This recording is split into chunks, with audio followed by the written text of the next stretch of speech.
আকাশে বহিছে প্রেম, নয়নে লাগিল নেশা, কারা যে ডাকিল পিছে, বসন্ত এসে গেছে। মধুর অমৃত বাণী, বেলা গেল।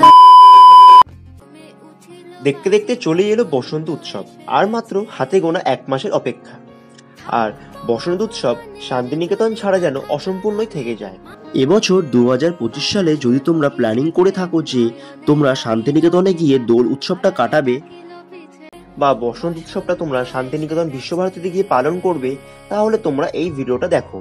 এই ভিডিওতে আমি তোমাদেরকে জানাবো তোমরা শান্তিনিকেতনে বসন্ত উৎসব কাটানোর পাশাপাশি হাতে যদি 1 দিন বা 2 দিন তোমরা সময় নিয়ে যাও, তাহলে তোমরা পুরো শান্তিনিকেতনটা কি করে ঘুরে দেখবে এবং কোথায় কোথায় যাবে, কি করে বা তোমরা শান্তিনিকেতন পৌঁছাবে, সেটা শিয়ালদা থেকে হোক কি হাওড়া থেকে হোক, এবং তোমরা কোথায় থাকবে, সব কিছু ইনফরমেশন আমি তোমাদেরকে এই ভিডিওতে জানিয়ে দেব, যেটা দেখলে এবং জানলে তোমাদের যত ডাউট সব ক্লিয়ার হয়ে যাবে। তো চলো আজকের এই ভিডিওটা শুরু করা যাক। হ্যালো ভিউয়ার্স, আমি সুজয়, তোমরা দেখছো ব্লগস উইথ সুজয়। তো চলো আজকের ভিডিওটা শুরু করা যাক। তোমাদের সবার প্রথমে জানাবো শান্তিনিকেতনে কবে বসন্ত উৎসব পালন করা হয়।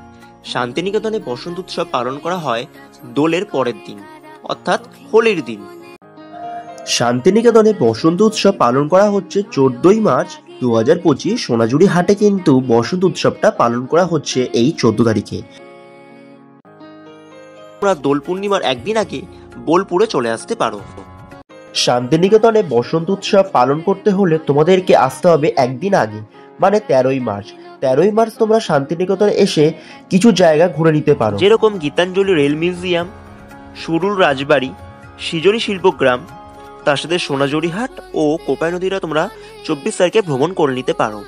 এর পরের দিন 14ই মার্চ। 14ই মার্চ হচ্ছে বসন্ত উৎসব। তোমরা সোনাঝুরি হাটে যদি বসন্ত উৎসবটা পালন করতে চাও, তাহলে সকাল 8টার মধ্যে তোমরা চেষ্টা করবে সোনাঝুরি হাটে পৌঁছে যাবার জন্য।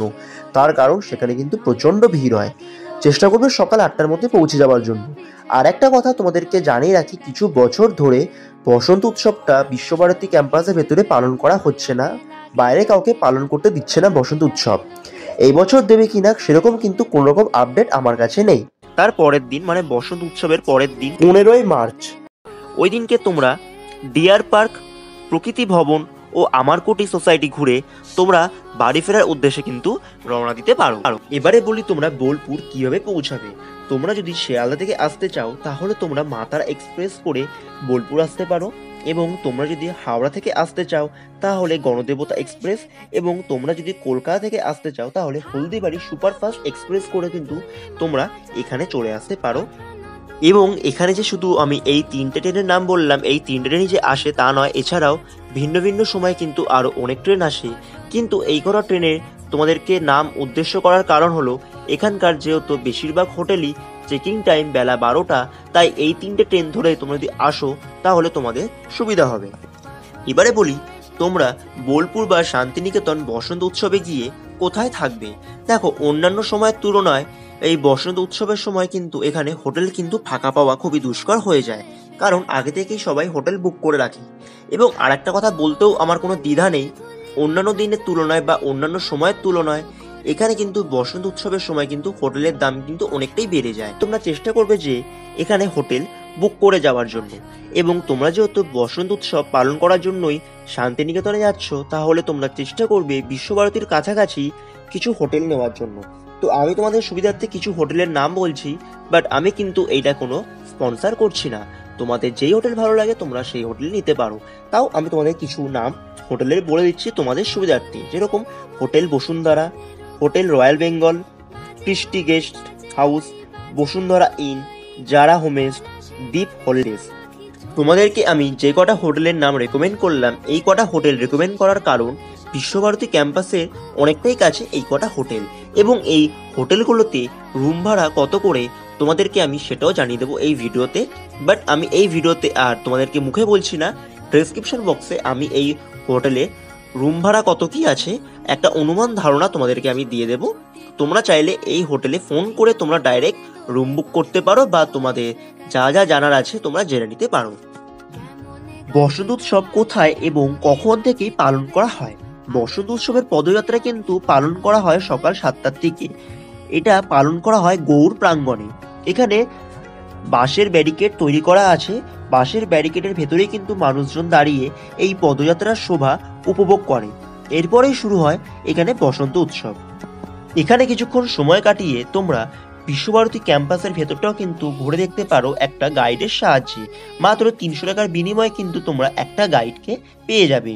বিশ্বভারতী ক্যাম্পাসের ভেতরে তোমরা কি কি দেখবে সেটা একটু জানিয়ে দিচ্ছি, তোমরা জেনে নাও। প্রথমে দেখবে উপাসনা গৃহ, তারপর শান্তিনিকেতন গৃহ, ছাতিমতলা, আম্রকুঞ্জ, কলা ভবন, ঘণ্টাতলা, গৌড় প্রাঙ্গণ, বিশ্বভারতী মিউজিয়াম ও উত্তরায়ণ সহ প্রভৃতি জিনিস কিন্তু তোমরা গাইডের সাহায্যে দেখতে পারবে এবং সেগুলোর সম্বন্ধে বিস্তারিত কিন্তু তোমরা গাইডের থেকেই জেনে নিতে পারবে। তোমরা এই সব কিছু কিন্তু ঘুরে দেখতে পারো। এরপর পরের দিন অর্থাৎ 26শে মার্চ তোমরা সকাল সকাল স্নান করে হোটেল থেকে তোমরা চলে যাবে কঙ্কালীতলা। কঙ্কালীতলা গিয়ে মায়ের কাছে পুজো দিয়ে মাকে দর্শন করে কিছুটা সময় কাটিয়ে তোমরা আবার চলে আসবে হোটেলে। হোটেলে এসে তোমরা ব্রেকফাস্ট করে হোটেলটা তোমরা চেক আউট করে বেরিয়ে পড়বে স্টেশনের উদ্দেশ্যে। স্টেশন যাওয়ার পথে যখন টোটো করে যাবে তখন সেই টোটোওয়ালাকে বলতে পারো বা টোটো দাদাকে বলতে পারো যে আশেপাশে কিছু দর্শনীয় স্থানগুলোকে ঘোরানোর জন্য। যেরকম তোমরা যেতে গিয়ে পড়বে ডিয়ার পার্ক।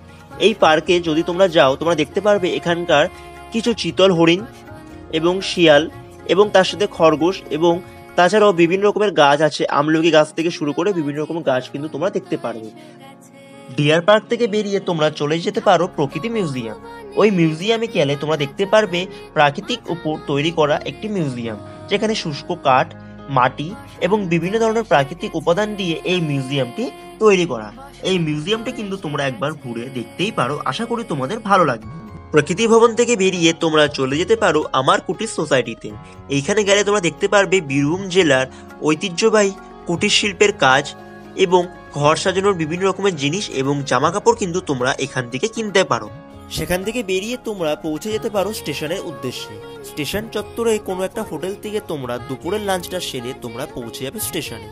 বোলপুর থেকে কলকাতা ফেরার কিছু ট্রেন তোমাদেরকে আমি বলে দিচ্ছি, যেরকম হচ্ছে গণদেবতা এক্সপ্রেস। এই ট্রেনটা প্রতিদিনই ছাড়ে।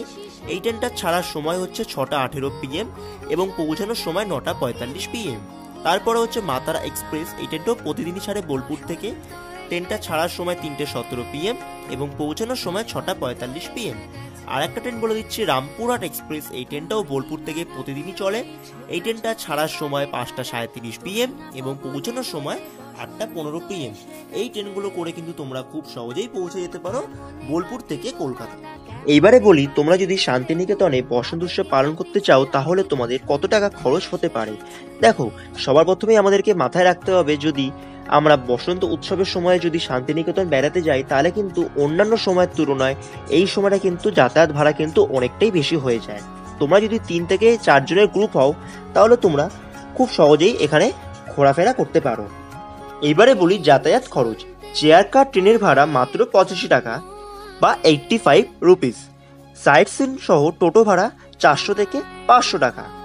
এই হিসাবে যদি যাতায়াত বাবদ মাথাপিছু খরচ ধরি তাহলে 370 থেকে 420 টাকার মতন তোমাদের খরচ এখানে হতে পারে। তোমাদের যাতায়াতের খরচ তো বললাম, এরপরে তোমাদেরকে বলবো হোটেল বাবদ। হোটেল বাবদ দেখো যে খরচাটা তোমাদের পড়ে সেটা হচ্ছে বিশ্বভারতী ক্যাম্পাসের কাছাকাছি হোটেলগুলোর কিন্তু দাম একটু বেশি হয়েই থাকে। আমি কিন্তু ভিডিওর শুরুতেই তোমাদেরকে জানিয়েছি। এখানকার হোটেলে এক এক দিনের ঘর ভাড়া কিন্তু হচ্ছে 1000 থেকে 2000 টাকার মতো, যেরকম হোটেল সেরকম দাম। এবারে যদি তোমরা গ্রুপে 4 জন যাও তাহলে যদি 2000 টাকা করে হোটেল ভাড়া পড়ে এক এক দিন, তাহলে তোমাদের কিন্তু মাথা পিছু 500 টাকা করে পড়ে হোটেল বাবদ খরচা। এবং তার সাথে যদি তোমাদের খাওয়া খরচা হয়, খাওয়া খরচা যদি দিনে 400 টাকা করে হয় তাহলে তোমরা যদি 3 দিন থাকবে তাহলে সেটা তোমাদের কিন্তু 1200 টাকা হয়। তো মাথা পিছু টোটাল খরচ হিসাব করে দেখা যায় 1700 থেকে 2200 টাকার মতন কিন্তু তোমাদের এখানকার খরচা হতে পারে মাথা পিছু। এখানে আমি যেই খরচার কথা তোমাদেরকে বলেছি এর থেকে কিন্তু তোমাদের বেশি খরচা হতে পারে কিংবা কম কিন্তু খরচাও হতে পারে। এই খরচাই যে হবে তার কিন্তু কোনো মানে নেই, কারণ সময় বিশেষ কিন্তু দাম কিন্তু বাড়ে বা দাম কিন্তু কমে, এইটা কিন্তু আমরা সকলেই জানি।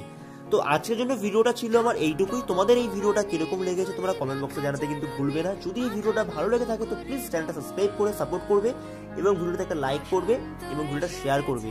কিরকম লাগলো কমেন্ট বক্সে জানাবে এবং তোমরা কারা কারা যাচ্ছ সেটাও কিন্তু তোমরা কমেন্ট বক্সে জানাতে কিন্তু ভুলবে না। সবাই ভালো থেকো, আবার দেখা হবে পরে কোনো নতুন একটা ভিডিওতে।